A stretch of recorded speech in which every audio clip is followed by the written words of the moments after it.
And good evening and welcome to the Wednesday, June 12th, 2019 Planning Board meeting for the Town of Raymond. The Planning Board will come to order. We do have a quorum and we'll start with a roll call. Mike D'Arcangelo. Bruce Sanford. Ed Kranich. Robert O'Neill. Greg Foster. Kyle Bancroft. Kevin Woodbury. And with us this evening is our town planner, Jim Seymour. This is a public proceeding, and unless the board specifically votes to go into executive session, you have the right to hear everything that is being said and to look at all of the exhibits that are presented. Please notify the chair if you are unable to see or hear.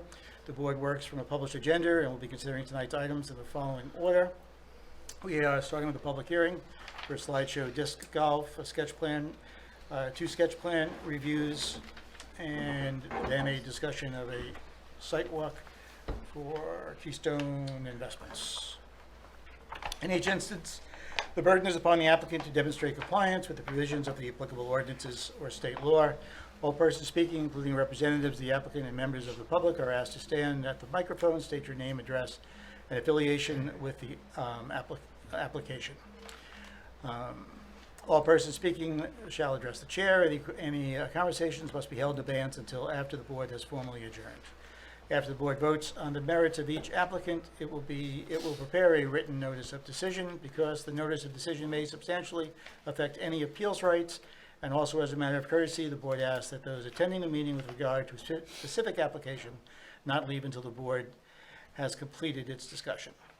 Appeals from adverse decisions must be filed with the Superior Court or as otherwise provided by law within 45 days of this board's decision. Also, to be certain that you preserve your individual right to file any such appeal, you must be certain that the board records evidences your appearance this evening in opposition and the basis of your opposition, and that would be done at the microphone. All right, the first order of business is the slideshow disc golf public hearing. We'll start, Jim, would you with just a quick intro? Yes, this property is located actually on Roosevelt Trail, but it's accessed off the end of Murray Drive. It is in the shoreland zone. It is not part of the Murray Drive industrial. By coincidence, it is the same owners as the High Wire Hydroponics, which is also before you this evening asking for an extension of their approvals. This is simply a very simple application. The owner has this 18 acres of property. They wish to put a disc golf course in there. They'll have parking for up to 30 cars, a small, I don't know if you want to call it a booth or pro shop. They'll sell tickets and have a couple bathrooms in it. And that is essentially it. Most of the disc golf course itself is undisturbed. It'll be serviced by some natural paths. Both Scott and I have looked at it and thought it was a very decent layout and consideration. The only thing that we are missing in tonight's application is some stormwater computations for the parking lot. They have shown you a pond or an infiltration swale, grass infiltration system. I don't know how that's been sized. It appears to be appropriately sized, but I've yet to see the calculations. So I feel it'll work, and we just need to confirm it with calculations and computations. So that'd be something that we might want to hear from the applicants this evening. Other than that, the fire chief has given you a memo as well, has some comments and a few minor concerns. I believe the applicant has received that and maybe can respond to that as well. As I said, this is pretty straightforward. Fits into the property, has very little disturbance because of the natural nature of the golf course. It's not like your typical normal golf course where you have greens and everything. They like the woods and keep it in its pretty much natural state. So I'll throw it back to you and the applicant to further present. Okay. For the applicant? Thank you.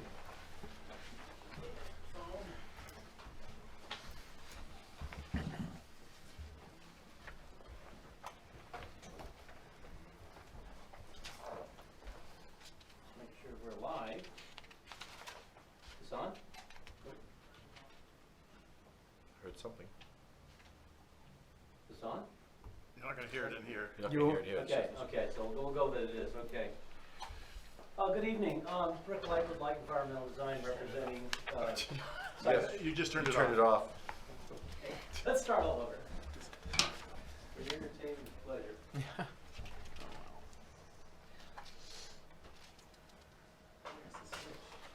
It's a little red switch in the bottom, on the end of it.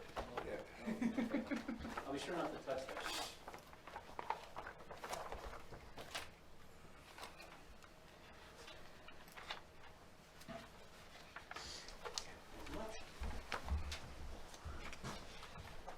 Start over.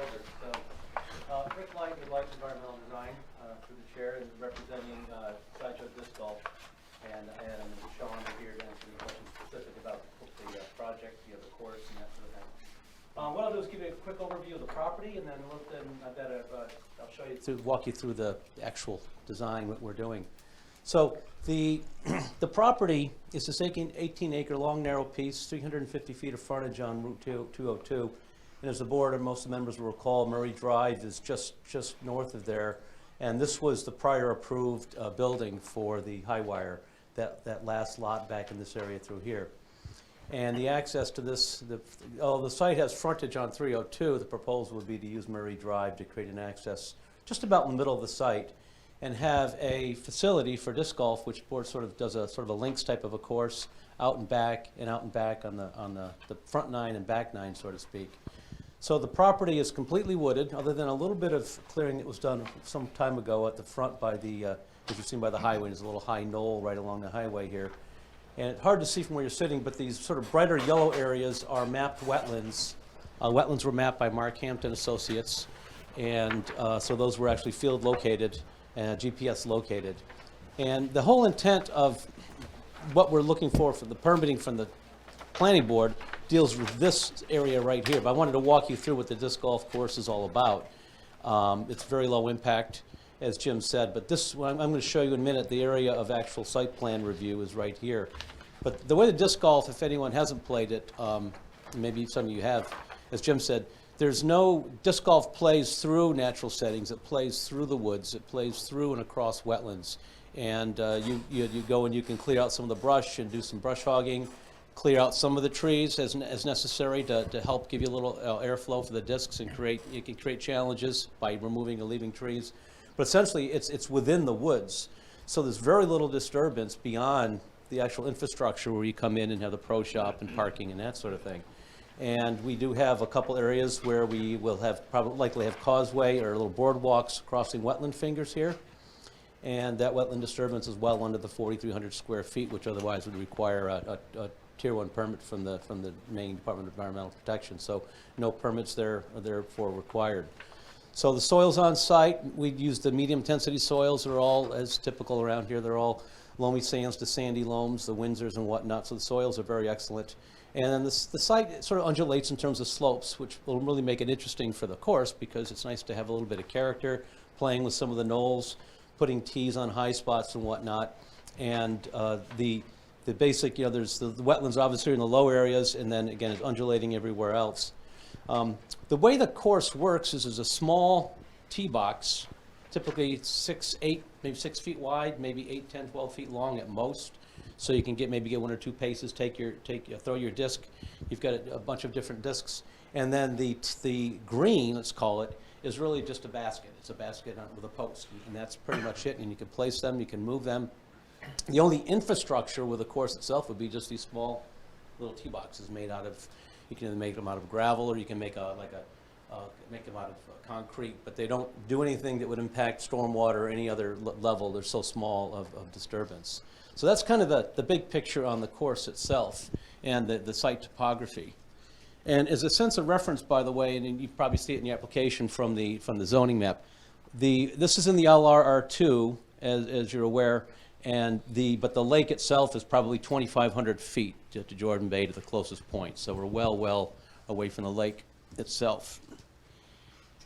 And so this focuses in on a larger scale. This is the plan that really deals with why we're here tonight, I think, from the larger purpose. So this would be, again, the proposed future high wire facility, which hasn't happened yet, but hopefully will. And this is the end of Murray Drive, and it just comes to a dead end as a gravel road, and there's a residence right here. So the property, basically, what the idea to do is to take and create an extension of Murray Drive for about 125 feet, and we've proposed to widen it to, it's about a 14 to 16 foot gravel drive coming up here. We've proposed with the town's orders to widen it to 22. And I think, Jim, in your memo, you mentioned 24, but if the board's agreeable, we were suggesting 22 feet of gravel, so it's consistent with what was approved for Murray Drive, which was 22 feet. And if that requires a waiver from the board, we'd certainly request that the board consider a waiver of that just for 125 feet. And then we would create from this point forward, here's the property line, a driveway, and this is a 24-foot driveway, and a 30-car parking lot, 24-foot aisles, 9 by 18 spaces, et cetera, is a graveled parking lot, and to serve basically sort of a high use. It's hard to estimate what you need for parking with these facilities, but we felt that 30, and Adam and Sean felt, looking at other facilities, that 30 cars would be pretty reasonable for normal use. And then from an infrastructure standpoint, you folks come in, there'll be a small clubhouse or pro shop, and we've sort of set up like a 16 by 18. Final size will be determined and worked through with Scott, the code officer. Possibly a slab on grade or possibly a small, pre-manufactured building, but just a simple pro shop. You come in, you buy your discs, rent your disc, buy any accoutrements, and then it's just walk up and back, ADA accessible, and we did provide 2 ADA handicap spaces. These would be paved to comply with ADA standards, as would the walkway around the building. Everything else would be a gravel surface.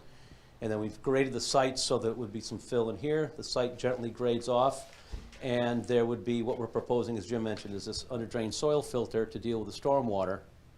And that really works nicely with the setting here. And this area here is nowhere near the 20,000 square feet, which would otherwise require a DEP stormwater permit. So I think we're around, I'm going to say 10, 12,000 square feet of total. And so that takes care, this would take care of the completely treat all the areas of development. The way the course works, we would basically emanate from the clubhouse building and just have walking paths out to the course. Hole number 1, small tee, head back out, you finish hole 10, pathway back to the central area here, walk through the parking lot, go to the back 9, or actually 10 is part of the back 9, excuse me, then go to 11, and again, down to the front and come back. And again, all within the woods. So you can see the area of clearing is pretty limited altogether. From an infrastructure standpoint, these guys really want to go green with their project and sustainable as much as possible. And so it's a perfect use for doing that, because it's simply a low impact use. To even need much of a building is almost an overkill here if you played disc golf. So the idea would be that we're not extending power. We want to go with PV solar and use that to generate electricity for the building. And we're not proposing any lights within the parking lot, because it's a daytime use, and you wouldn't be using it in the winter. But there would probably be one security light on the building, and a down shielded light. And then the electric would be used for the building, generated by PV solar.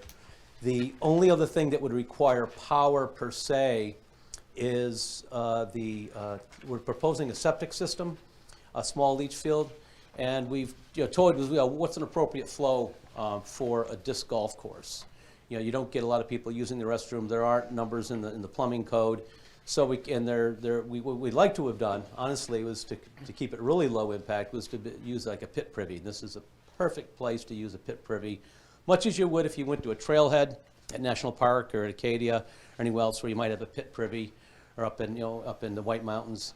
But however, in your ordinance does not permit pit privies, even the enclosed pit privies, these aren't open within the shoreland zone, which is. So that was, we met with Scott and Jim, that wasn't doable.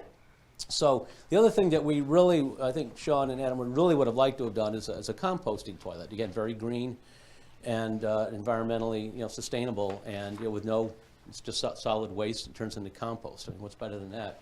The problem with the composting toilets, you can get one for your house, you can have one for your camper, your RV. You have small, actually portable ones.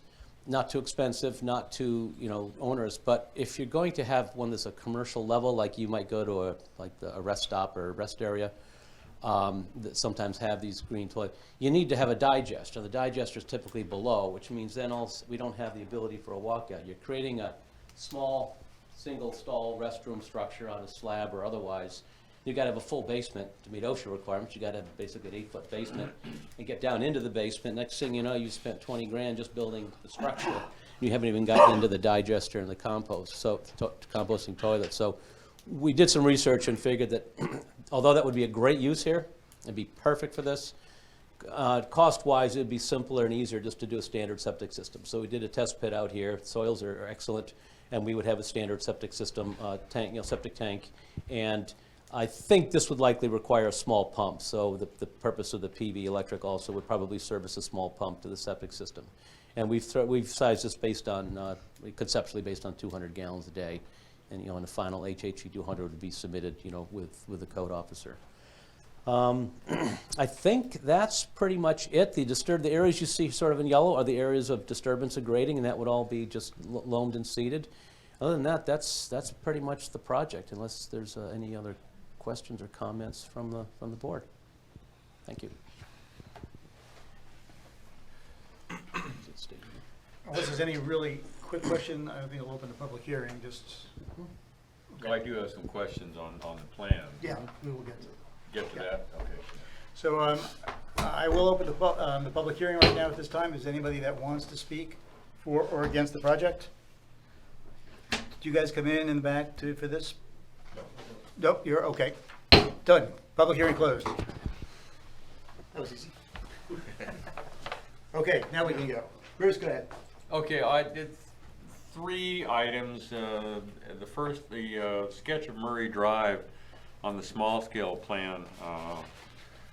It shows the entire length of the development. It appears that that's the improved Murray Drive over the footprint where it's being relocated. Is that correct, or am I not interpreting that right? Correct, through the chair. I guess my only thought there is because the application says it's usage of the existing gravel drive with 125 feet of widening. I think that should be reflected, and that the proposed Murray Drive overlay shouldn't even be there. It's just not even germane to the project, even though it may happen. And through the chair, that's a really good point. Could you use mic, please? I'm sorry. My bad. I should through the chair. The Murray Drive, what we did want to represent is the right-of-way for the Murray Drive and all the easements that went along with it. That is deeded and recorded. So the right-of-way that's shown here, that is the right-of-way that now exists. And you remember there was a whole bunch of slivers of parcels. So that's what's on the face of the earth. And I guess if it pleases the board, I mean, the idea was to show Murray Drive. The current driveway is probably right through here at this point. If we could either make a reference to the fact that it follows the existing drive, whatever is the pleasure of the board, if that's a concern, that's going to be using the existing. And our hope is that the board is comfortable with that, because it's a low use until such time as that is constructed, which is another agenda item about an extension on that. I guess my only thought would be to show the outline of the footprint of the existing road, and then dotted line showing the right-of-way, and just let it go at that. We could do And then that. 125 feet you want to widen. Sure, okay. I think that could also be probably easily documented with a note as well. Yep. To your point, show this schematically and then just document as a note. Yep. Yeah, it's not required to Correct. Yeah. operate over an improved Murray Road to have his parking lot. Sure, and we'd be happy to do that. Yeah. Apparently the ADA parking and the walkway to the building are going to be gravel along the parking lot? I'm sorry, those would be paved through the chair. Those So are the ADA parking and the walkway in would would be be paved. So but it's- everything else would be gravel. Yeah, and the building would be ADA, at grade ADA accessible. Okay, that should be noted, and of course, we'll need sections on the paving and gravel depths and all that stuff. And then the other issue, this is obtuse, but, I think once the local urchins figure out that there is a disc golf course that's only operated during the day, and it's got a parking lot surrounded by woods out in the middle of nowhere, it's gonna be a magnet for them on full moon nights to go out there and play. And I'm not saying that you should have parking lot lights or a gate or something like that, but it seems to me we have a potential public safety issue that at least we should discuss this. I guess that's my feeling. Valid concern. I don't know how I know- anyone else on the board feels about that. If I may inject, I know for their other operations on the other property, they do have a lot of security cameras coming down the end of Murray Drive. So I don't know Because if of the that, other businesses already there. yes. You want to put a camera? So I don't know if those could be linked in or how that's monitored to know what traffic flow happens after a certain hour at the end of that street drive. Again, through the chair, I think that's actually a pretty valid concern. I just checked with the applicants, and they'd be willing to, as a condition of the approval, if the board's going that direction, to put a security camera at the entrance to the facility, and then they would cable that into your current facility, so you can monitor that. with a motion light or whatever. Yeah. Either do it through Wi-Fi or do it through a cable extension. So we'd I be don't know willing if to. that's a planning board thing or whether it's more a town officer thing that you'll just accept a statement that, you know, security will continue down to the end of the road. Well, or- I think it you could know. fall under healthful conditions, Right. and security would Yeah. definitely be something that the board can obviously inject in. Is Murray Drive a town road? No. Private's a Private private road. way through the chair. 125 feet that you are extending and widening, how is that tied into any road maintenance clubs that are operating? They would have to become, that's one of my conditions, was they'd have Yeah. to So be you'll be part. covering that? Right, Okay. they would have to become part of the road Okay, association. all right, fine. Okay, that's all I got. Yep, thank you. Are there more comments, questions? First, I do appreciate you that through the chair thing, I say that because the lawyers told me I should read that off, but we're kind of informal. So I don't need to say that. But I do appreciate you listening to actually what I said. It's kind of It's a habit. like, what, the listening or saying? It's a habit. Did you see the fire department's memo? Have you got that? Yes, and we're acceptable to it. It's amazingly detailed, as a matter of fact. Right, it is. I only take, and I think I mentioned to Jim on the phone, there's one item that I don't think is applicable. I just want to, for the record purposes, state so. Otherwise, the signage is this discussion of smoking areas, combustible waste, electrical, everything here. You can sit down. We're not that. You need the mic, though. You need the mic, though. Here we go. Okay, we're getting a program going here. So, the number 10, the ADA provisions shall be approved by the State Fire Marshal Office. I don't know of any requirement, this is such a, that we could be wrong, that the State Fire Marshal has to review this. It's not, there's no footprint requirement that exceeds, the standard, the mandatory. So I don't think that we need to go just to the State Fire Marshal's office. We can certainly confirm that, but there's no reason to think that. The And that AD would, anything for life and safety would fall under the building permit structure itself, so, I mean. It wouldn't be our item anyway. Right, it would be your. It'd be life safety, standard life safety 101, which the As chief long would as be you have reviewing. ADA accessibility from the parking lot to the structure, anything else inside is under the Yeah. building permit. Everything else in here you're okay with? Because I know this, We're fine with everything else, yes. it had where was it?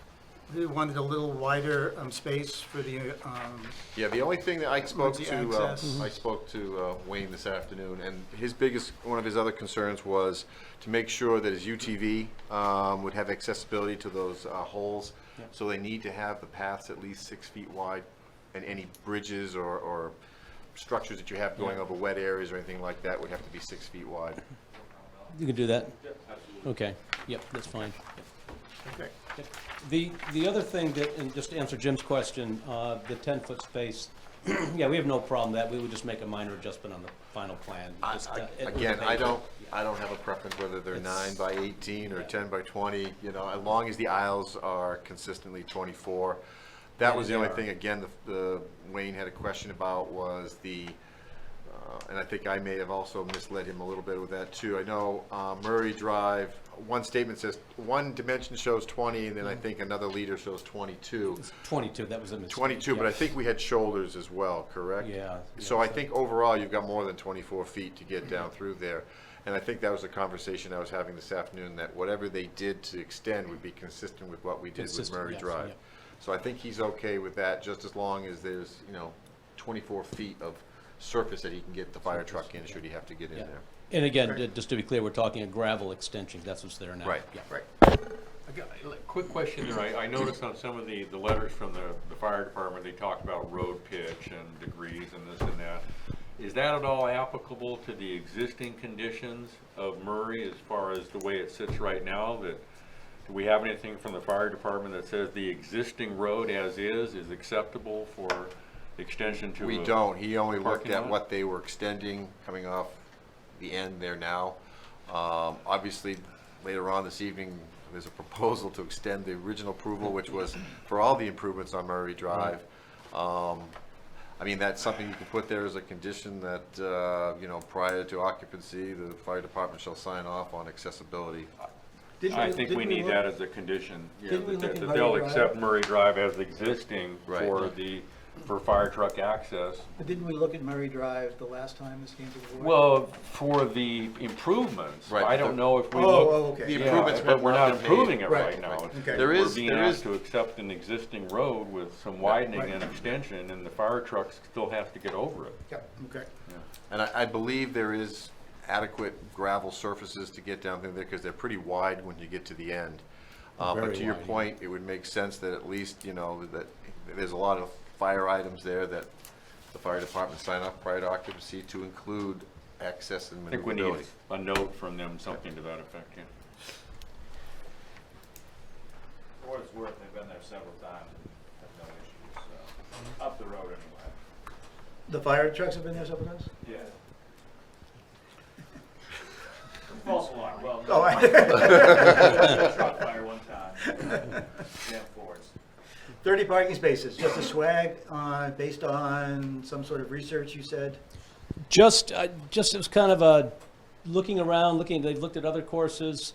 I mean, the things that would generate high use, if you imagine like, I've done a lot of golf course design, you take 18-hole golf course, you figure if there were maximum two foursomes on every hole, you Yep. know, and if you didn't have an event going on, you do some math and you come up with a number. But something like this, it's typically, you don't get this big delve of people coming in, they come and they go, where you have issues, if you had a tournament, you know, you might need to park along the edge of the road or something like that once in a while, and they probably, you know, come to the town. But I think 30 seem to be reasonable, guys. I mean, yeah.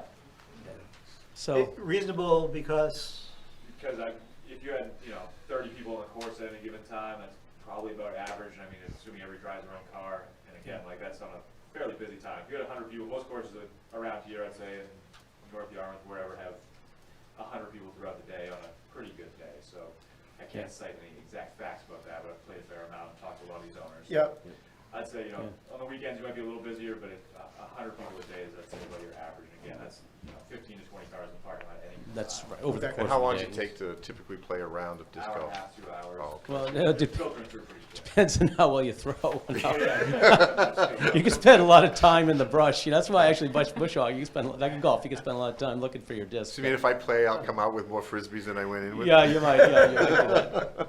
so, so now my concern then is on the parking with emergency access. Yep. If there is, where would overflow parking go? And would that overflow parking impede emergency access into the facility? I think if we talk, if there was an event or a need to do something like that, the logical place, if you'll bear with me, and it wouldn't be very frequent, would be, since they own this lot right now, it currently is all gravel. It's all, you just park on that lot right there. Otherwise, they would have to use like the next building down, which they own, and use like on a weekend. It'd be a weekend facility. Use that building where it's not being used on the weekend. The chief and I, Wayne and I did discuss, the inspector and I did discuss that he would like to see some no parking signs was my along next. Yes. the driveway coming in. Yeah. I mean, obviously, you're not supposed to park on Murray, I don't think there's no parking on Murray Drive, but at least the driveway coming in so that he could at least get down Murray Drive and he wouldn't be obstructed in case people park on both sides of the driveway, so he Right. wanted the driveway.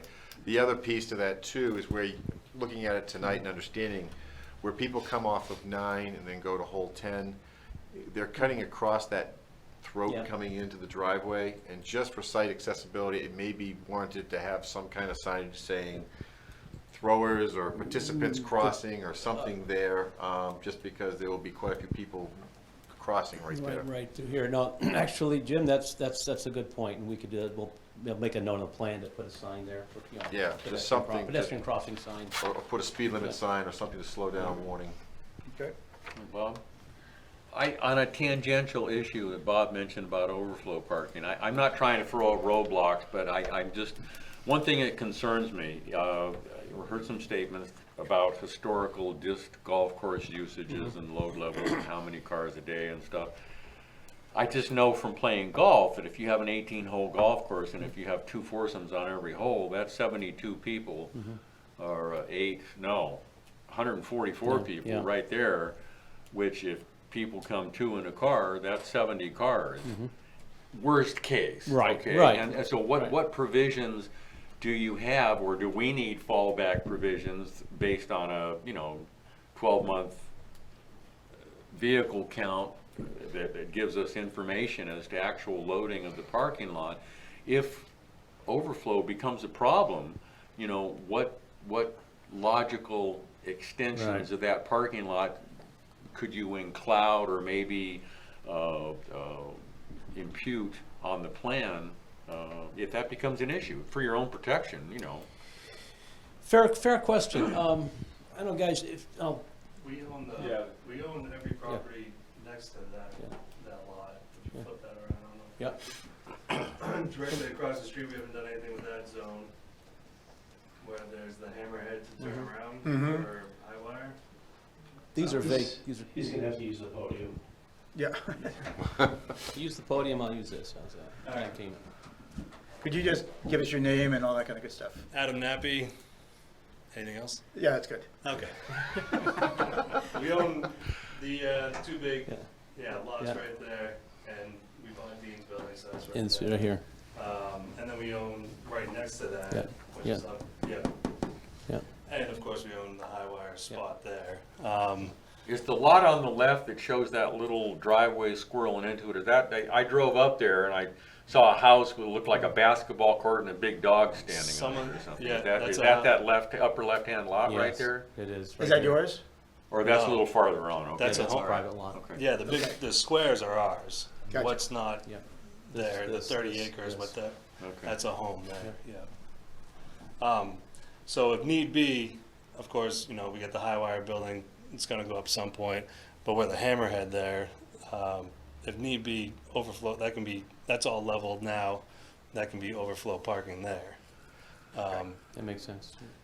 Down the road, if we ever do anything with that, who knows, but we also have, like I said, Dean's building now, and then we have a large property with a ginormous parking lot right there. Yeah. I don't know how formal the board wants to get about, a potentiality of that, and do we need signs out there that say overflow parking? I don't know if you even want to get into that, but it's just, we're kind of opening up a little side issue here. Yeah, I think, unfortunately for recreational uses like this, we really don't have any parking standards to match up space requirements to parking needs. And we rely on the applicant to provide us evidence as what they think is appropriate. My guess is that if that parking lot starts filling up frequently, from a business model, obviously they're gonna wanna go and find parking somewhere else.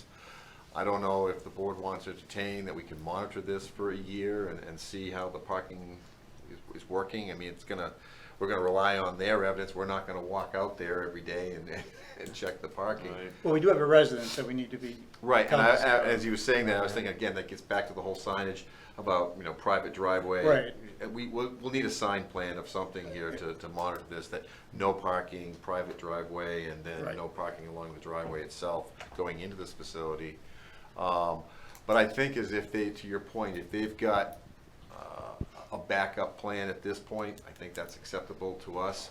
If that becomes a permanent fixture, though, we'll have to have that permitted, because that's a gravel surface, impervious surface, which will count against you in your endeavors on the other side. Right. So, I So think how do we where they determine own when it both becomes a properties, problem? where they have both properties, they don't have the hydroponics building in there now, obviously you can park in there, that's not a big issue. But going forward, when the hydroponics get built, then it might be something we wanna look at again at that point, if there is no overflow, or at that point, do they provide us more information to one of those other lots to the north? North. Yeah.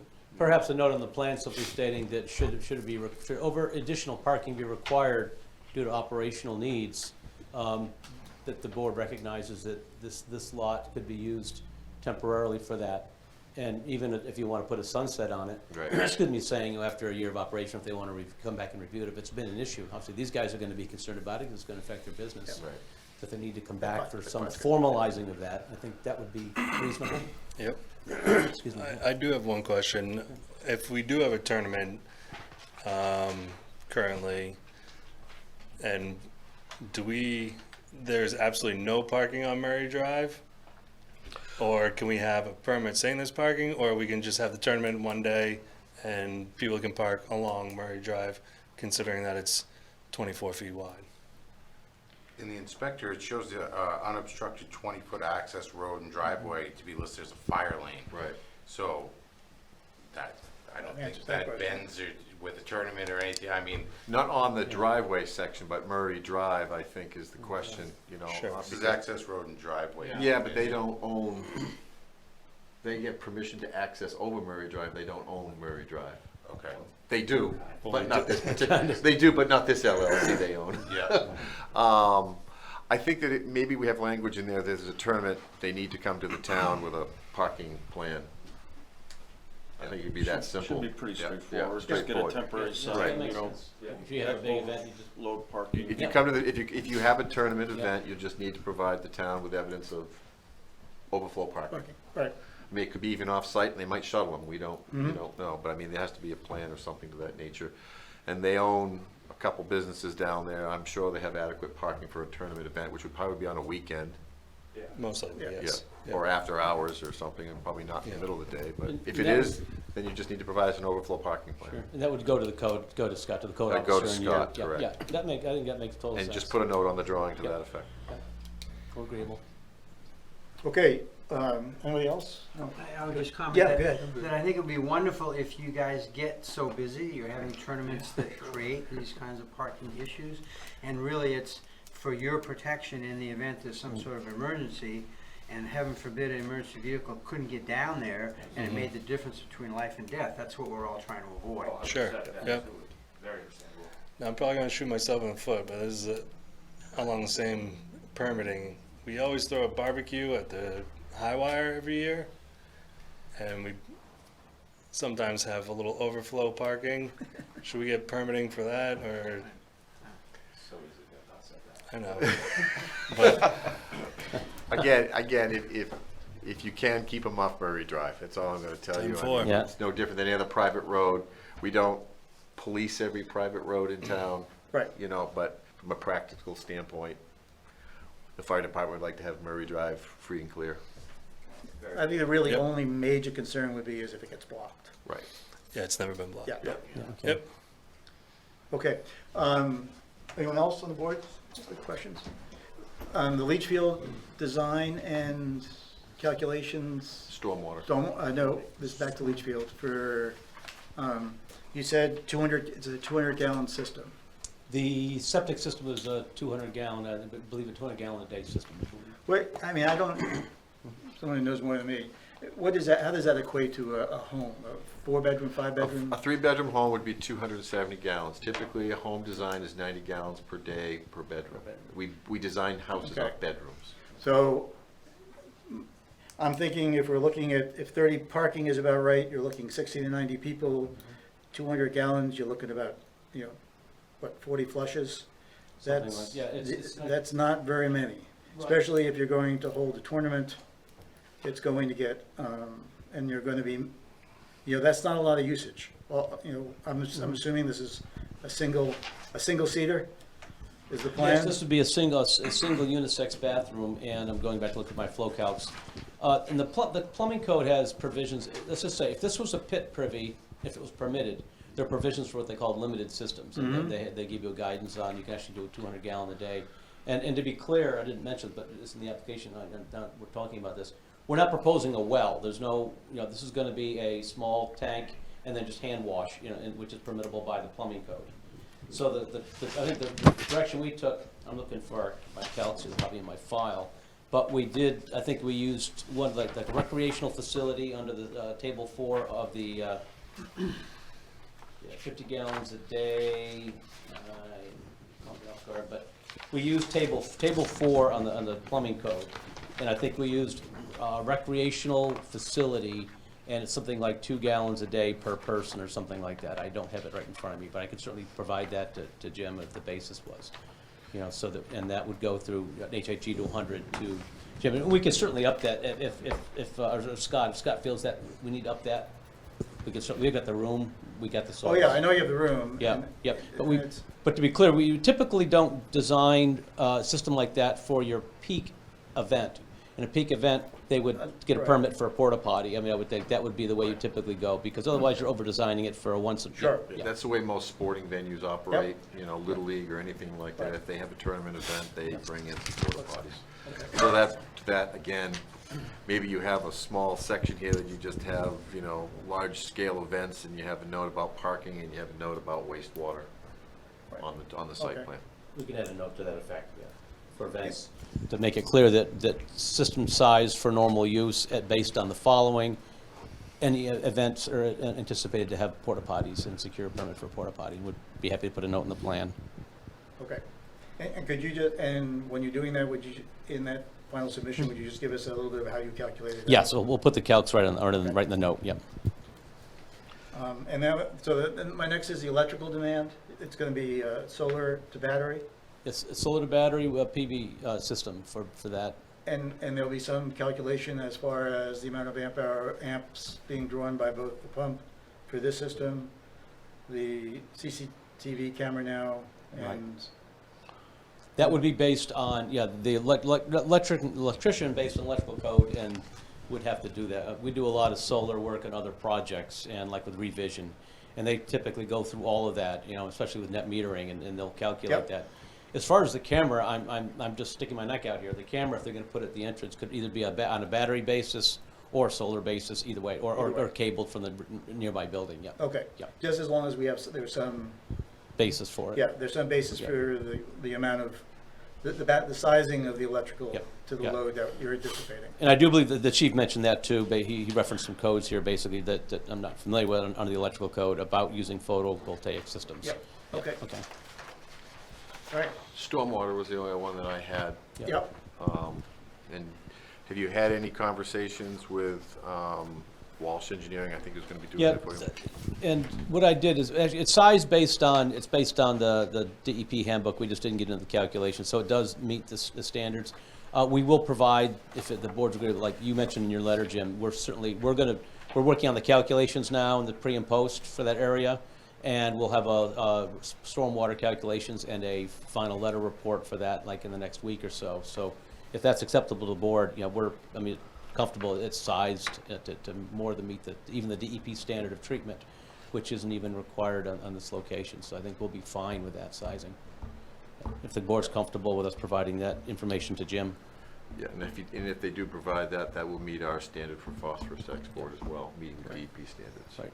So we don't have to go through the number, if we meet that standard, we don't, according to your ordinance, we don't have to go through the number standards, which we easily meet, by the Right. way, your phosphorus You numbers. either have to meet our point system, or you have to provide sizing per DEP regulations. So either one. Either one, okay, because I think the 50-point system, we're well over that if we we Either can do one. it both ways, okay.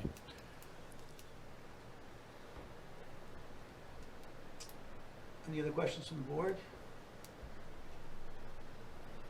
Okay. Oh, I do have one question. When I just happened to notice it tonight by chance. Address confirmation. We've got, the property has a Roosevelt Trail address attached to it because its frontage is off Roosevelt Trail, but it's going to be accessing off of Murray Drive. So just for E911, you know, and emergency response, I'd like to have the address, On Murray Drive. yeah, from Murray Drive, or some kind of confirmation of how we're gonna address this, because right now it's destination unknown. So I don't know, was that through Kayla? We'll talk to Kayla about that. Okay, because it's a weird situation where it has frontage on Yep. one road and comes through another. But I think it'd be appropriately, should be Murray. Yeah, I would certainly agree. I would think so, because we do a lot, where's the drive, where's the Right. driveway, where's Right. the access to Right. the property itself? Right, under E911. Okay, so the first thing I would need would be a motion deeming the application is complete, so that we can move on. So moved. Is there any discussion? All those in favor?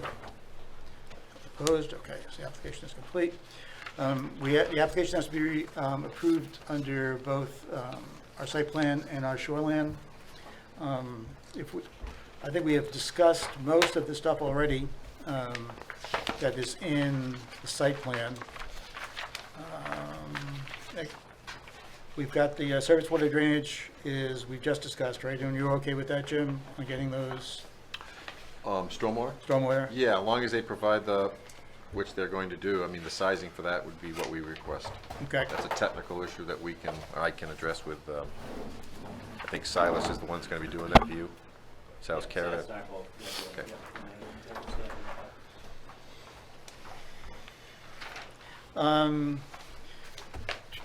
There's a note here that says the applicant is planning to go green with the use of photovoltaic source of power to operate lighting. I think you said there will be no lighting, is that? Well, they have one outdoor light. One security light. One security One light. security light, Yeah. okay. Other than that- Building mounted, right? Building mounted. Yeah. Other than that, there's no plans for any lighting? No. Okay.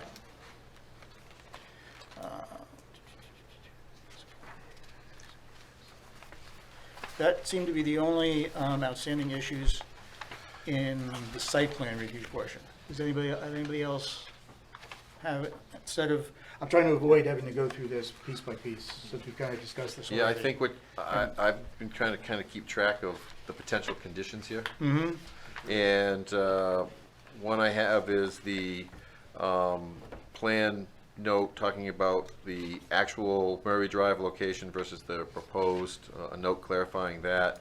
You wanted a note about the ADA being paved. no, that's in. It actually does say so in your review. In my review, Yeah. right, but I'm just saying that But I- on the plan Yeah. itself. It's on the But I think it's on, I think it's on the plan. Don't I you have think it it's on the plan, Oh, Dave? that's called out being paved. Okay, so that one we don't have to worry about. right. Security cameras The installed. width, excuse me, the width might have to be changed, though, for the ADA parking. That's on, Yes, from the that's it, plan. but we'll make that change as part of our final plan set that we submit. Yeah, okay. Security cameras for nighttime security. Mm-hmm. Fire department, review of accessibility and maneuverability prior to occupancy. Let's see, I got extension, extension in parking, for events, special events or tournaments, overflow parking. Right. Wastewater design, appropriate calculations for sizing. And you wanted calculations for solar to battery use. Right.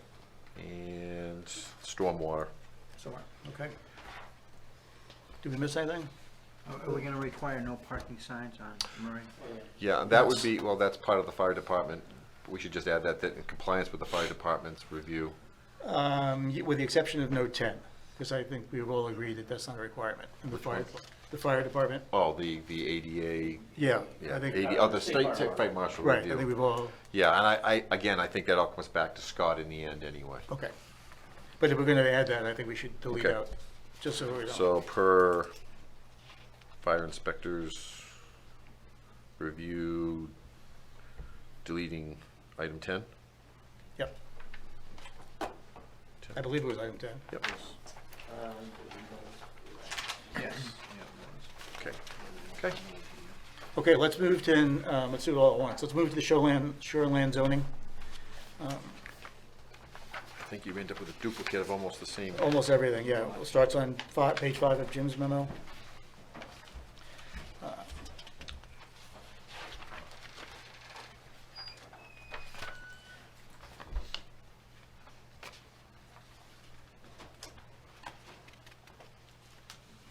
Not in a floodplain.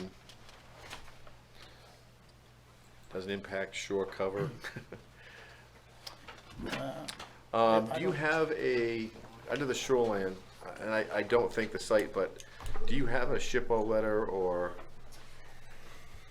No, we have requested it, so if you want to make a condition, we're happy, and I apologize, I know it was in the ordinance, and we just didn't get that letter, so we requested it, and you chippo now.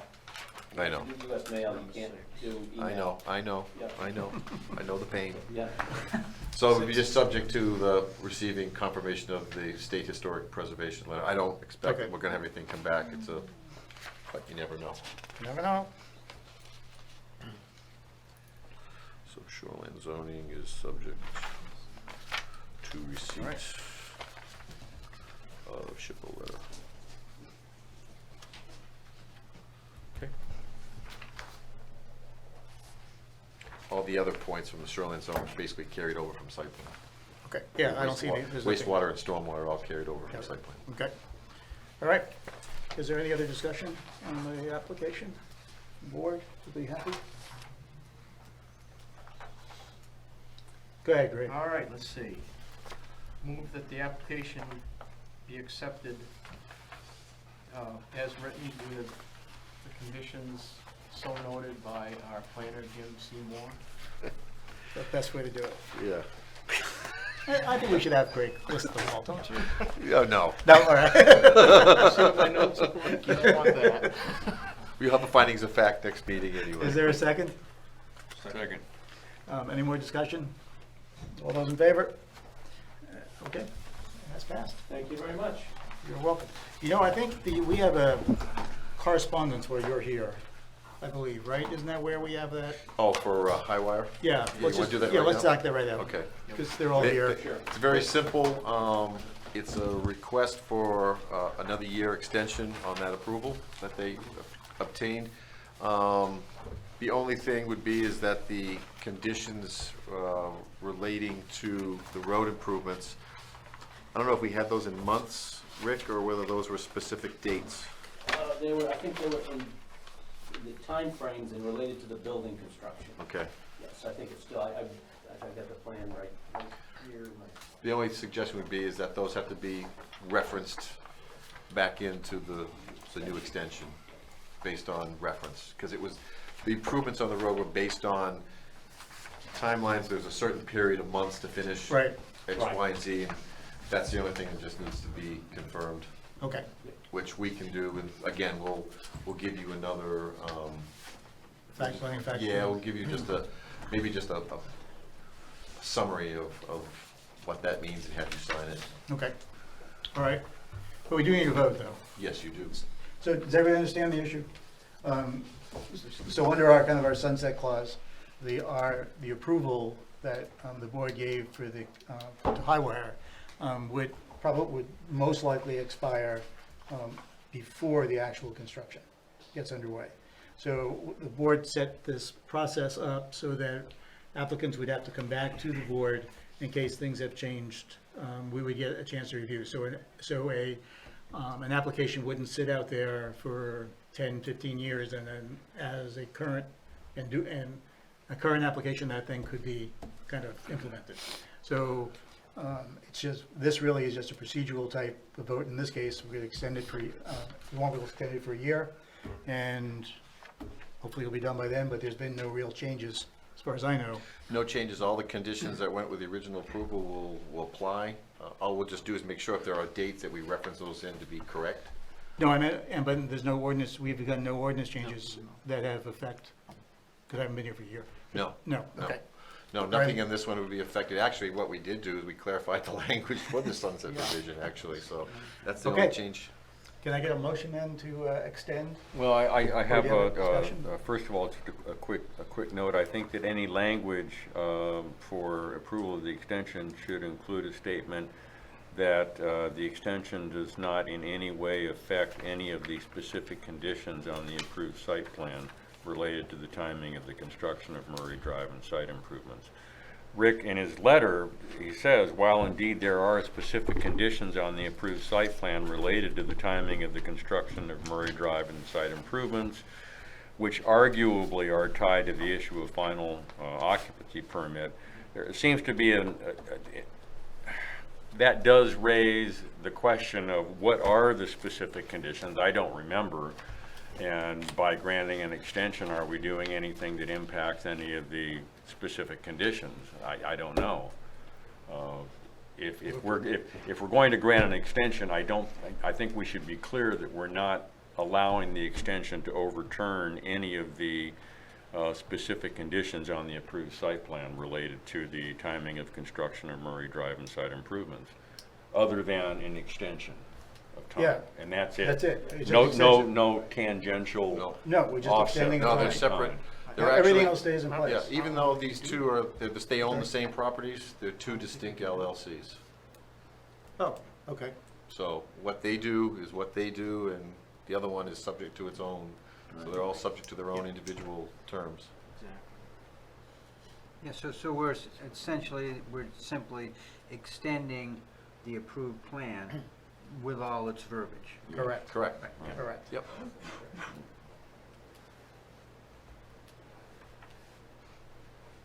Is there anyone else, any other questions? Would someone like to make a motion? I'll move that we approve that. You approve and extend the plan for, I have it in front of me. For what- Yeah, for one It's year. on the, 2020. Do you have the exact, Is it in 2-year increments, or we're extending it to Approval. 1 year. 2021, or for 1 year. 1 year? one So year? it'd be 2020, July 12, July. 2020. Yeah, it's for 2000, high wire okay. hydroponics.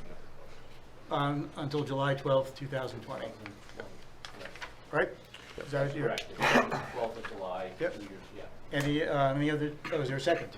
I'll second. Any other discussion? All those in favor?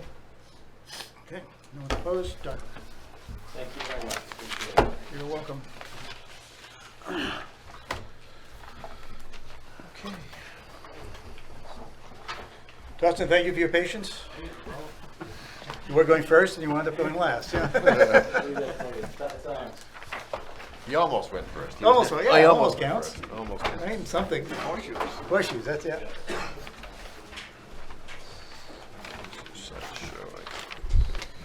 All right, so up first is the sketch plan review for Nicholas Road, Nicholas Drive. Nicholas Drive. Sorry about that. It's okay? Transposition, I claim transposition.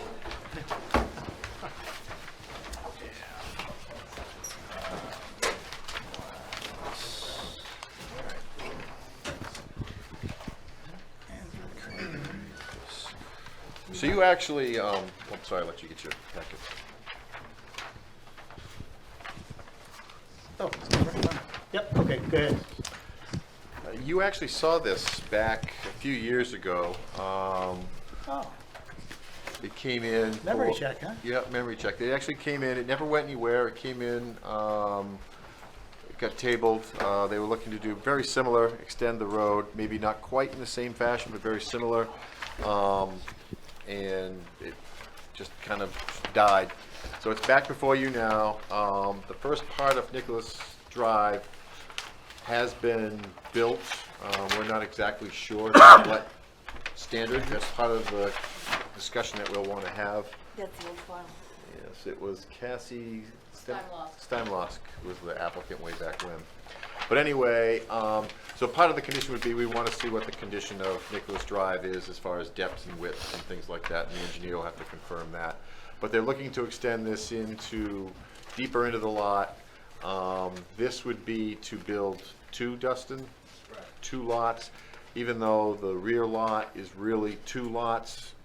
If they build those within 5 years, that would require a subdivision, so they've combined the two lots on the end to one for now.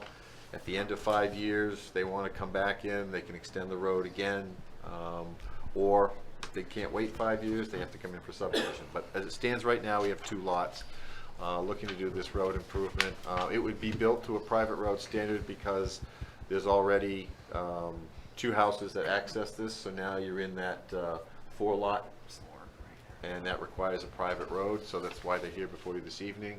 I think Dustin's pretty much followed the same course of action that they were leading to before as far as stormwater treatment. It all runs downhill to the end. Looks like he's got some buffers there on the end that he's going to use as treatment before going into a wetland off near the turnaround. The turnaround is a hammerhead that has been designed to meet the town standards for a private road. And it didn't show it, but I'm not sure whether you're going overhead or underground with power. That'd be something we'll need to see on the final drawing as well. And I think that's pretty much it. I know Dustin will get into a little bit about the front end of Nicholas Drive and why they've got to do what they do. There is a property that is to the east that I don't think has direct access, or doesn't have direct access to this road. They're not part of the land ownership, but do they have rights to access this road in the future? You talking about this lot here? Yes. It's actually all part of this one lot. It all loops right around. So this house lot, or this dwelling here, is all contiguous and part of that lot. Okay. So again, if the way they're building the road, they're building it to the 4 to 10 lot design standard for the private road. So it wouldn't be an issue unless, of course, they chop that lot up into several lots, and then we'll have to monitor once they go over 10 lots, the road design meets another standard. So with that, I think it's pretty straightforward. My suggestion would be, obviously ask them some questions this evening, but they've already submitted, they just missed the deadline before, so I think we'd like to get them back on for a public hearing in July if we feel it's appropriate. Okay. Just a sketch plan tonight. You don't need to make any decisions other than maybe move it forward to a July hearing. All right, yeah, thanks. Thanks, Jim. So Dustin Roma, DM Roma Consulting Engineers, and I'll just, that was a pretty good summary of kind of where things are at, but I'll expand on a couple of things. So there are 2 existing dwellings that utilize Nichols Drive currently for the portion that's already been built. There's an existing right-of-way, which you can see here has a turnaround that was put together on a plan. Wasn't actually built out to this location. They basically built the road out to the point where it provides access to this second lot here, and it's been cut, and there's some remnants of kind of the intent of a road beyond there, but it really kind of was never formalized in this area. So there is a right-of-way which was designed on paper. It's in a recorded plan in the registry, which is that drawing that was included there in the packets, which shows the 50-foot right-of-way extending along the property here of land of Grover, and then at that point it transitions into the 2 lots that are proposed to be developed at this time from Andrew Lane, Walter Brown. So we're building the road through that existing right-of-way, and we're creating this hammerhead turnaround here at the point before we're crossing kind of this big drainage that runs down through there, where at this time we're not proposing to develop that 3rd lot. It would be quite a bit longer beyond there to provide frontage to do so, and it would also entail subdivision review through the planning board, so we're looking to just develop these 2 lots at this time and really just kind of pull the road back to not have to go through and cross that big drainage area that runs through there. At some point, if they intend to develop that 3rd lot and split it, then the road would need to be extended, and the right-of-way is certainly there to do that. So the stormwater management scheme for the project is really to kind of take this proposed 22-foot wide gravel road, collect the stormwater in a roadside ditch down through here, and then construct a ditch turnout buffer with a level spreader along the downhill side of the road here, and then we would maintain a forested buffer in an area that's really nice and flat as it kind of approaches down in through that wetland area, so it's pretty well suited for it. As we said, the standard for the road is proposed for the 4 to 10 lot private road standard in the ordinance, so there is additional land kind of surrounding this, but there's certainly, we're building it to the standard, which would accommodate further development if anybody were to pursue it in the future. We'll prepare a road maintenance agreement and submit that to you folks for review that would deal with maintenance of the roadway. Pretty much have a building envelope designed here for this first lot, and then it's really pretty much right here for this second lot. There's this wetland swath that runs down through here and then continues on. what's shown here that's a little bit different than what you've seen in your plans is in talking with Jim and looking at Scott and looking at the zoning requirements for frontage. We're going to propose a land swap where the actual ownership of this hammerhead is going to be conveyed to the Walter Brown parcel, and then a triangle of land up here will be traded back with Andrew Lane. That would be an even land swap between the two, but that would provide the necessary frontage at the end of the roadway for this back lot. And again, we're just trying to cut it short of having to get into that wetland area at the end of the road. We've calculated some kind of phosphorus treatment calculations based on the town's point system, kind of a prorated approach. Provided some of that information in your packets, and we'll certainly work with Jim and make sure that it's meeting all your standards. Get a erosion control plan pulled together for this. So yeah, I think kind of a summary where we're at for now. Okay. If I may. I think the other thing that would be helpful to the board, Dustin, especially now where you're doing the land swap, is that overall plan that Wayne Wood had prepared before, which I think is recorded. Yes. I think that would be beneficial because obviously you're going to have some land swaps now, and it gives them a sense of how these lots lay out overall. Even though it's not subdivision under the private right-of-way, I think we do request to see, or at least make sure that there's passing soils on the lots we're kind of creating by this. So yeah, if you've got that information, just put that on the plan as well. And I'll let the board chime in from there. Have we not allowed, I mean, I know we have allowed a right-of-way to act as road frontage that's not developed. We shouldn't. It should be improved roadway to have lot We frontage. shouldn't do that anymore? No. Okay. Should be actually improved road frontage. It should be an improved road. It should be improved road. It should be improved. You Okay. can have a right of way, but to actually get a building permit, you have to have improved road. Okay. So I mean, they can still have that right of way go through that wetland, but as far as road frontage is concerned, the code enforcement office looks at, it has to be actual road designed on it. Okay. Or it's gotta be a waiver or something from you. No, I just Or know the we've Board done of that, Appeals, we've done it actually. in the past. Actually, it's the I Board mean, of long Appeals, past. yeah, Many moons ago. yeah, many moons ago. Yeah. Not anymore. Not anymore. Okay. And I did put together a quick memo today, which I know you haven't had a really chance to see, and it's really going forward, probably more with the next review. I just had a couple things. Even though Nicholas Drive is there under the private road, we do just ask to know what the site distance is off 85 where it intersects. And we'll need to see what monumentation you have for the road itself, for the layout of the road. You already touched on the road association and sizing of any culverts that you have to place. We'll just need the stormwater. If you've got any cross culverts, I don't know if you do or not. You've kind of got the road super elevated to a certain extent. And then just utilities, where are you doing it electrical? Are you going overhead or underground?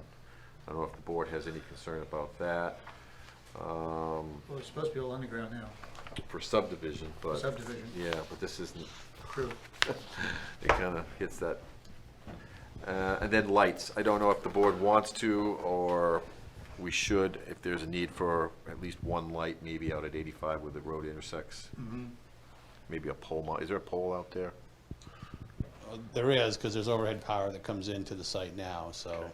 Maybe just something installed on that pole, at least so we have that intersection lit up. Just one light. And then whatever you have for that, we'll look at that other revised terminus that you've got there now. And then I do think at the end, we'll need a note, just talking about the future division of that property in the back, just clarifying what the terms will be if and when that happens. Yeah, it has no road frontage, so. It has no road frontage, would but need to come back. we'll just need a note that for any further division of that property, you'll have to come back to the board for an extension of the right-of-way base, for the extension of the private road. Private road, right? Because you've got, that has frontage now for that one lot and for Andy's lot, but if that other lot that's owned by Brown, if he wants to do another lot, he'll have to come in for a right-of-way extension, come back to the board. Yeah, that'd have to be 5 years down the road anyway. Right. So, Or unless he comes in for a subdivision, I mean, Correct. which I don't think he wants to take that path, but. So on that same point, I guess I'm confused a little bit. So Nichols Road exists, a portion, and then you're proposing that you extend it. Yes. And that extension will include billing it to standards for 4 to 10. 4 to 10, that's the increment that they fall into. So what about the part of Nichols Road that's already built? Does that need to be beefed up Yes, as well? in my review, I've asked that they confirm the depths and the width of that. Gotcha. So if it doesn't, they'll either have to beef it up Gotcha. with gravel or extend it out a little bit. I think it meets the width. I don't think Yeah. that's the issue. I think it's more the material underneath. We just want to confirm that putting those additional trips on it withstands and the loading. And then the only other question I have, I don't know if we do this in Raymond typically, but do we want to include in the plan numeric addresses for these lots? We've discussed this about getting this on subdivisions going forward. We haven't made that part of our ordinance. It would be helpful, and if they were willing to work with Kayla, I think it would make some sense to put it on this plan.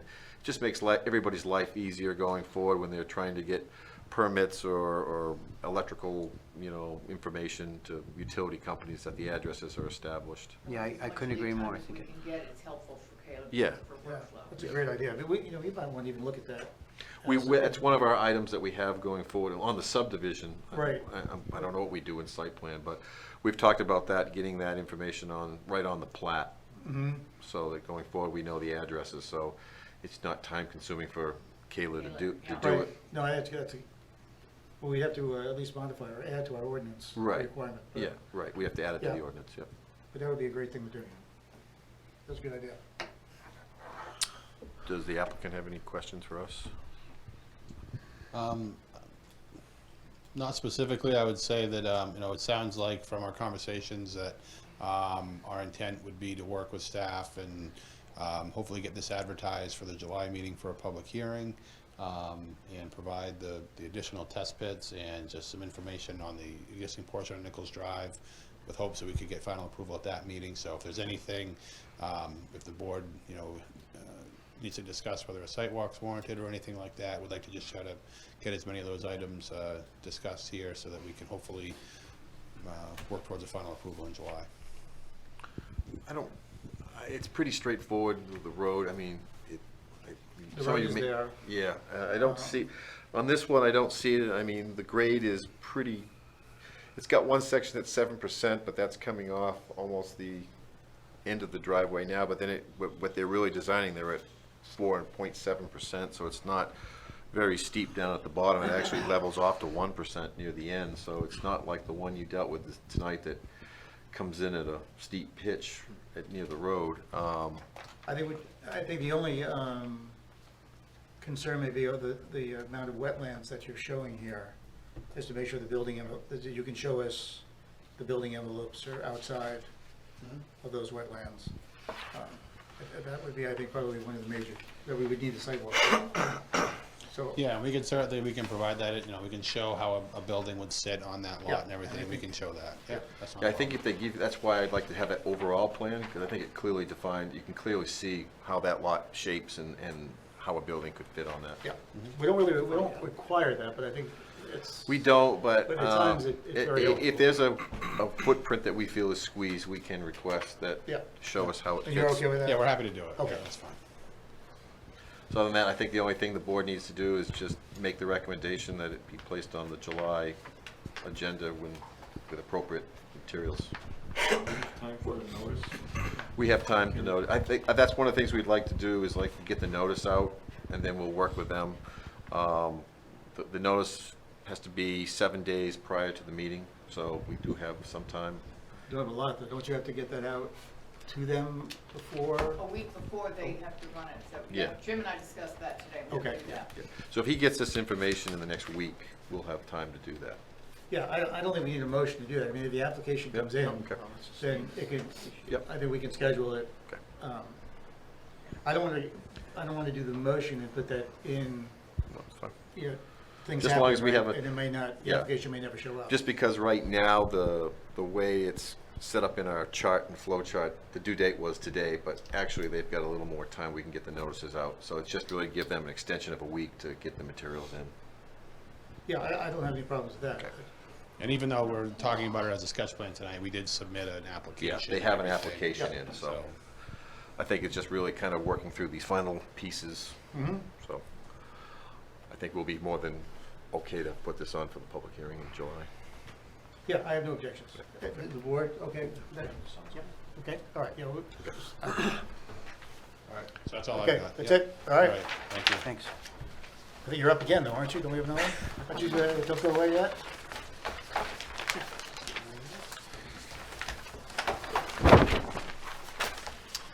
We have, oh no, wait. Oh, we have, let's continuation of the sidewalk. Well, first of all, the next order item was Roma Joe's. But no one's here. Is someone here? No, No, so. no, I'm just saying, we should just formally just say that no one's, just formally say that no one has attended, so we're not, Okay. So said. Is, yeah. It is dropped from our Just so the agenda. board, just so it's on the record that the board acknowledged that Got it it. was on the agenda and no one appeared, so we Probably a tabled. good idea, I understand. So we're going right into a review of the site walk for this evening.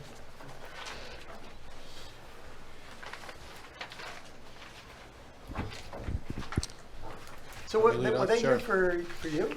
Yeah, Yeah, they were here for that different was drives. Andy Oh. and Walter that were They here, were the the two owners of owners of the Nichols other Drive. lots, yep. All right, so again, for the record, Dustin Roma with DM Roma Consulting Engineers, representing Keystone Investment Properties. This was a project that we conducted a site walk with the planning board this evening. It's a proposed 4-lot residential development. It's a redevelopment of an existing single-family house lot that was part of an approved subdivision. We viewed the driveway coming in, the parking areas, and the proposed building envelopes. We identified the area that the driveway was going to be expanded away from the property line, so it's this side of the driveway here.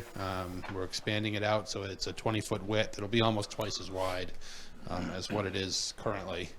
And we do have parking spaces proposed in front of each of the buildings. We've got 2 spaces for each dwelling, plus a couple of extra spaces on the end right over here. So feel we got adequate parking for both residents and a few extra spaces there, because a big concern in situations like this is that this area does not get used as a parking area because it's dedicated for the turnaround. So we've received the memo from the fire chief indicating his recommendation for the requirement of signage along that, and that's perfectly fine. We're okay with that. You're gonna pave that, is that correct? Correct, yep, yeah, that'll all be paved. The driveway is paved now, and we're gonna widen it out, so all that there will be paved. We've completed an HHE 200 septic system design for the project, assuming 3 bedrooms per dwelling, and that was staked out in the field. One of the concerns that was discussed while we were out there is the proximity of the edge of that proposed leach field to this hole that was on the edge there. So as you can see here from the proposed grading, we're proposing to carry out the fill along the end here and completely fill in that hole and bring that grade in there, so that would reduce the potential for any sort of breakouts that could occur if that was too steep.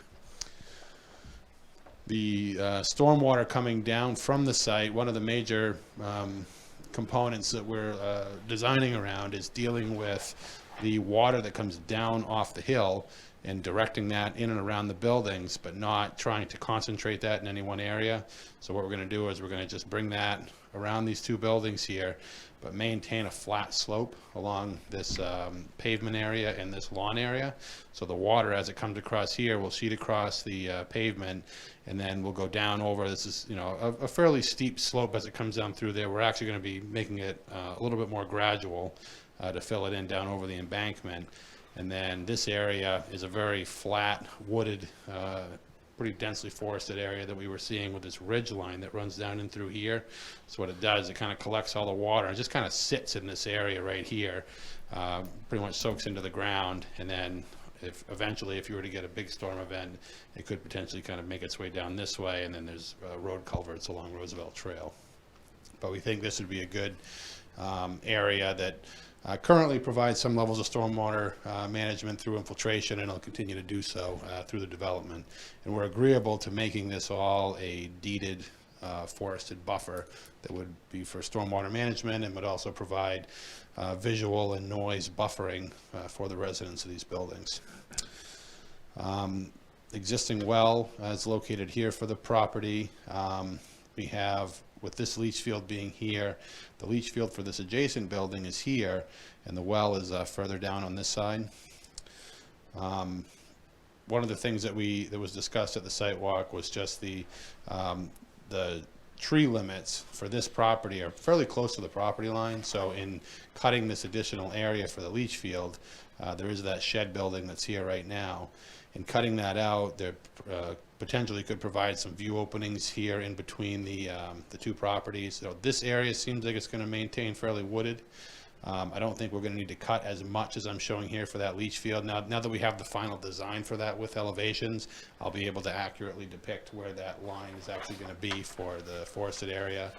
And if we do end up opening a couple of areas in through here so that you can kind of see between there, we're happy to plant a couple of evergreen type trees in there to just kind of continue that forested buffer line through there.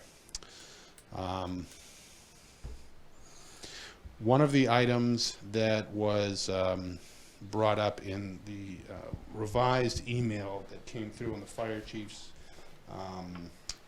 recommendations here, he included his initial review memorandum, which I believe we've complied with this plan set. There was one additional concern just about the geometry and the steepness of that driveway coming in. So that's something that we're going to just have to work with him on and talk to him about. He talks about a 10% slope in there. The slope of the driveway is actually closer to 15% there now. So I just need to be able to have a better understanding of those angles that he talks about in his memo in the slopes, and we'll make sure that he's comfortable with what's out there when we come back to you. Yep. There's really no way to change that slope. There's no way to change it, but I want to make sure he's comfortable. Right, no, Yeah. I'm just need just to make sure curious. that with the geometry that when he, clearance of his vehicle and turning Right, rate and when he everything makes like, it turn. So he'll just have to work with him on the design to make sure the fire truck is. If we have to widen out a radius or something, Yeah. or we'll work on that. Okay. Something. So it'll be a more specific design than just looking at what's the slope of the road. And I think the other thing he was looking for was a note to make sure that it would be sprinkled. Yep. Yeah, so we're agreeable to that. Buildings will be sprinkled. This plan showing overhead power going into the buildings, but as we discussed, through the length of those runs, I think the best bet would be to go underground from this existing pole that's here. This pole also serves to provide overhead power to this adjacent building, but the intent would be to go underground from this to serve over to the two buildings.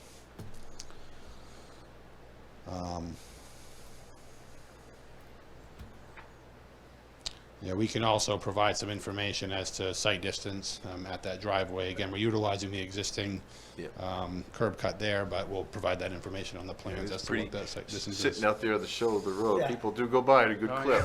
Yep. The other thing too, Dustin, that I noticed was check that, see if there is a culvert there.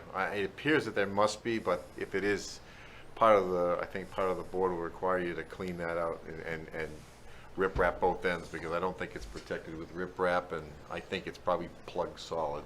Yep. Well, you're widening it anyway, right? So you're gonna probably. Yep, we're widening it. I mean, in all likelihood, we'll probably replace the Yeah. culvert in entirety, but well, at a minimum, we'll clean it and extend it. But Yeah. if it's a CMP culvert now, we'll probably just rip it out and put a new HDPE one in there.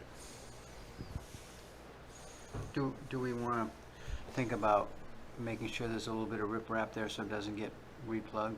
Oh, yeah. Yeah, We'll do that. That's sure. part of the, if it, for replacement, that would be a standard design anyway. We're showing riprap on the inlet there, but again, we can clean it out and put riprap on the outlet as well.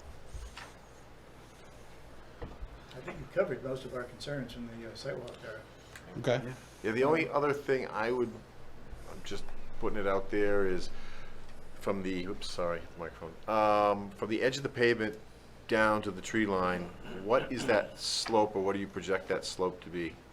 Yeah, I mean, that's a 3-to-1 slope there now, and we would be doing, we're gonna have some rocks left over from this, that Yeah, might be I'm a just good thinking we spot might for need a those. barrier. I know you want to be able to push snow there, and I don't have a problem with some openings, but I do think that, you know, you're going to need something there, because somebody could easily go off the edge of that pavement and roll. Yeah. Yeah, Oh, that's a good point. Oh, Yeah. Good point. so I thought of that as we were all standing on the edge and just kind of looking over that. Yeah. where the pavement's gonna be. So we had that really big pile of rocks that are here, we're gonna find some more rocks when we dig for this foundation, Yeah. when we put in that leach field. So the intent would be, I might push this shoulder out a little bit more to get it off the end of the pavement, but we'll line that right up with those big boulders along the edge there, just to give it a nice barrier. Yeah. But something that the water can get through. Some of the water get through, and maybe an opening that you can push a plow or push some Yep. snow through or something too. But I don't want somebody backing out of those parking stalls and going a little too far, and we wanna make sure, I'd rather have them hit a rock than go over that hill. Right. You think we could get the hammerhead? I know that a sign, a no parking sign, but could we also get it labeled, you know, fire lane or some, you know, the actual top, Like blacktop pavement itself, paint? paint, so that we can, because some people don't always pay attention to no parking signs next to their house. Yeah, and that's going to be pivotal too, because to your point, for deliveries, for oil trucks or anything like that, they're Right. going to have to utilize that. Everything's in there. Right, so I mean, we really can't have anything in there. No. Yeah, yeah, because we're intending to stripe these parking spaces anyway, just because, I mean, we don't want someone taking up 2 of them, so. Right. Yeah, that's reasonable, we can do that. Okay. Paint it. And I think, I mean, I know you covered it, but I think the other concern of the board was that buffer that the adjacent property has cleared right to the property line. Yeah, So, I mean, we can't make you plant their property line, but I think the board's major concern would be that there is some sort of buffer between the two. Where those actual trees go in is, you know, is more, mm-hmm, I mean, I don't think we're not gonna tell you plant here, since the property is owned by both people, same person. right. Yeah. If you can maintain that buffer by planting a little bit on the other side, that's I fine think too. I think where the nearest point of what he's showing there is the septic system. I think if you kind of take care of that corner of the septic system, Right. I think you'll. Yeah, this is is a lot the closer. trouble, You're that's right. right here. Yes. And also, that's a straight view between the Right. buildings. So I Right. think this is the spot. I'm gonna just show some I just showed plantings 3 or there, 4. just so corners. Fine, it's so, safe. and if we just have some sort of note that it's Yep. going, The- once it's all done, The other piece of this too, Dustin, that you might want to consider about from the stormwater side is you get all that water coming down to the back of these units. Obviously, in the wintertime, they're not going to get much light in there. You may want to put an under drain or something in there as part of your foundation design or something. Maybe you oversize it, because I just think you're going to have a lot of ice and a lot of water in the back of those that may be problematic in those slabs or basements. What are you planning to do for, is it on slab, or is it going to be foundation basement? These are probably gonna be on slab. I don't think we're gonna dig it down 8 feet, So you still may want to just get that water out of there, because you don't want to build it up with ice flow in the back there. Yeah, what we may do is just run a piece of under drain right across the back here, and then just outlet it out here. Because you're going to have maybe. foundation, you're probably going to, even with that, you're still going to Yeah. want some foundation drains. And Correct. if you do, just make sure you've got it rip-wrapped and protected and everything. and then Jim's other comment on the corner of that leach field being so close to that drop-off. I think, I mean, The drop off here? yes. Yeah. Yeah, because in this case, we're gonna fill all that in. You're so gonna fill that's- that, Oh, yeah. okay. Yeah, Yeah, so they're that- going to have quite a bit all of in cut. through here is where that's where the steepness is now. Yeah. It's gonna be nice and flat, right out as a projection of this. It's gonna be nice and flat lawn. This will be a nice kind of flat grass area in through here. And then we'll just continue that slope right down. So that'll push right out, nice flat slope, filling in that hole. Yeah, just show us the earthwork, that's all. Yep. Yeah, we're gonna lose all that vegetation then. Yeah. So, I mean, back to your point of the landscaping, we may have to enhance that landscaping a little Right. bit I more. mean, if you're But gonna fill we need that to area- we need to see what they project for grading and what that impact will be. Okay. We'll But work with if them. you're going to want to do this on an accelerated time, Yep, then I think that we're gonna want to see, if you're gonna fill, you're gonna be killing off yep. the landscape that's there, so it's gonna have to show some landscaping. Sure, yeah. And like I said, since we produced this plan, we now have the final septic system design, so I'll be able to actually set the grades and show exactly what we're Okay. gonna have to clear. Okay. Were there any concerns, questions? Likelihood of this one will be on back in July. They have an application in, and so the likelihood this will be back in July. In July as well? Yep. Okay. Anything else? That's all I've got. All right, Okay. thank you. Thanks, Dustin. Thank you.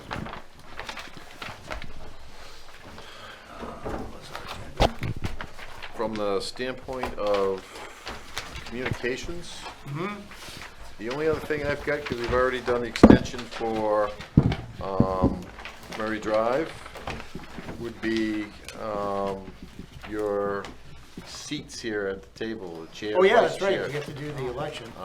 We've kind of pushed that back. We can either push it back to the beginning of the next meeting, or you can just take care of it this evening. We can take care of it. Before we do the election, I do want, before I forget, I am gonna go before the selectmen on their next meeting and just talk about what we've talked about on private roads and accepting roads, and whether or not we could move for an ordinance change that would allow us to kind of do that as a possibility. For having the town, Yeah, just as a quick recap, yes. what was it, in 2000, our last big development cycle, the state put out different proposed plans that could be used for towns to incorporate into their ordinances. We actually did one of those, that was our open space ordinance. Another thing that they put out was to have a major road through a subdivision connected at two ends. So it may connect by two major roads, or it could connect into another subdivision, which then connected into So basically a major loop road, basically a loop road. right. The benefits to that are trash collection, school bus route, and emergency vehicles. The downside to that, from the development side, is that that those lots become a little less valuable because they're on a major loop road. So. Through traffic. Yeah, through traffic. As you know, the tool in the toolbox, if we wanted to kind of push a particular development in that direction, we would need something to entice the developer to do that. And one of the what was recommended out of the state was that the town would accept those roads, that they would be built to town standards, and then the town would accept that road as part of the subdivision. Right. That would be some benefit to the builder, just like in open space. The open space concept, we allow for a smaller lot size. That's a benefit with more lots. So that's not really, I mean, we can move in that direction and do a lot with that, but it really is a policy decision as to whether or not the selectmen would even consider moving to accept town roads. Right. So before, I thought that we would start working on such a development for the town before the next cycle hits. We might as well go to the selectmen and say, you know, if we start working on this, would you even ever consider taking the road? And if the answer is no, then we just don't have any, you know, we just don't bother continuing. If they say yes, then we can kind of continue to put together another package that we can put in as an ordinance, just like we put in for, And maybe when you do that, you know, you have to have Open a space, list thank you. of the pros and cons in both scenarios. If we don't do this, Yeah. here are the pros and cons. If we do this, here's the pros and cons. Because to your point, there's a lot of smaller roads out there, private roads, some that have come in for subdivisions, some that have done the 5-year increment subdivisions. All these roads are not town roads, and where are they as far as maintenance goes? yeah, And and the emergency problem. access, and if that doesn't happen, taxpayers tend to tend to go to you guys anyway down the line if these roads and they can't afford it. You know, that's what's going to come down to at some point. This has happened. It's a progression from the urban areas moving out. Wyndham's faced that in the past, and as you move out further away, it's just a growth issue that we're going to have to deal with. I understand the economics of it, but we do have standards that say town standards with the understanding that they will be public roads, so. Yeah, unfortunately, you can't assign a number to it. Right. You know, you can't say this is gonna save the town X number of dollars, or No. it's gonna cost town X number of dollars, No. because it's going to be different for every single subdivision. It is. And it depends upon where the subdivision is. But What's the advantage to the developer to having a public road other than not having the maintenance? Well, and to move his association? point, if it's a dead-end road, the marketability goes up because it's private. Right, But they're on a homeowners association, so they're responsible for that road. There's a cost to having that privacy. If Right. you have a public road, now they don't have to take care of the road. There's a benefit to them as far as cost.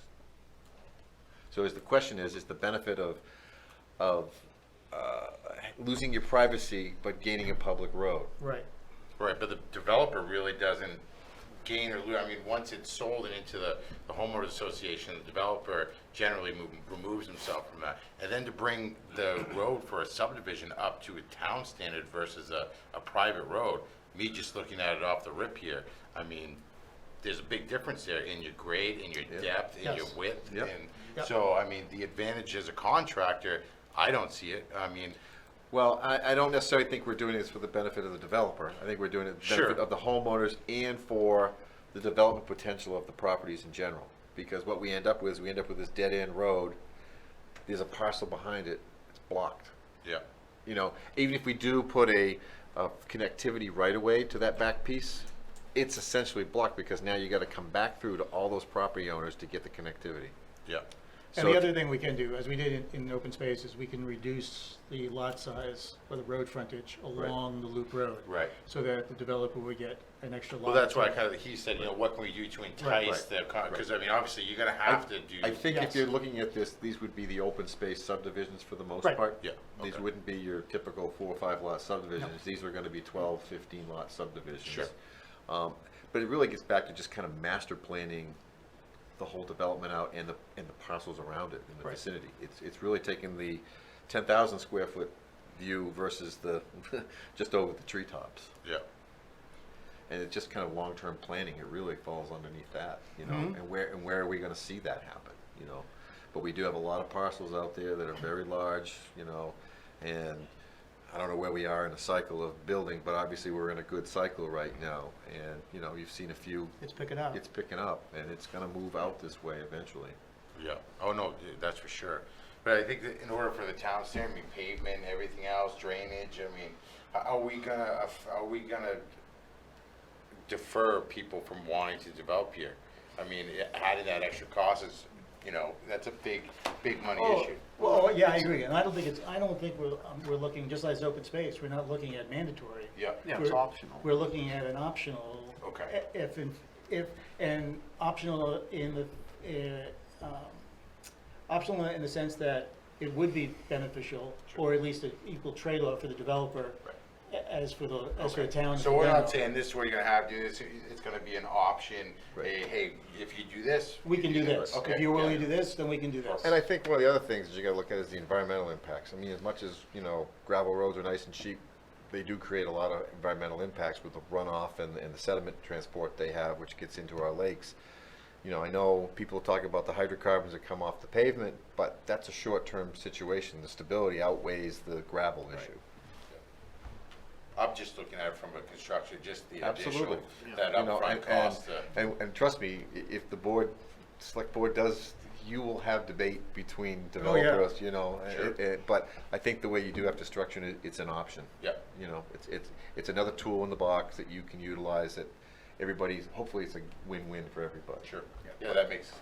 Yeah, the open space, we haven't had an open space. I don't know if you had one while I was not here, but, I mean, that is Well, allowed essentially, us- the only one we've had is the one that was really reapproved, Valley Road. Yeah, so it's allowed us to move the development within this developed area to maintain snowmobile trails. Sure. To, to leave. The number more of rural. lots is the same, it's just that the lots are smaller, the infrastructure's smaller. Right. But the idea is that if you can get pods of these going with interconnectivity, it's much more beneficial than to have them dead end. Yep. Now, how would a developer go about, so you'd have to work with that next subdivision? Well, you'd get look them- at the land layout and you just would allow a right-of-way to continue to at least have access to that property free and clear. Yeah. So that if it's a public road, they don't have to go back to that development and ask for permission rights or anything Right, like that. right. It's a town road, they just extend it. Yep. Where right now, all we have is private roads, the chances of that happening are nil. So then you end up with this long loop, and then you'll end up with this long loop. And to your point, there's no connectivity. There's, you know, Or you're connecting to a dirt road from a subdivision to somebody else's dirt road that it can nowhere handle the traffic. right. That, you know, and then, If so a- in that subdivision. Right, and even though they're private, there's still town services on them for trash pickup Mhm. and things like that, you know, so.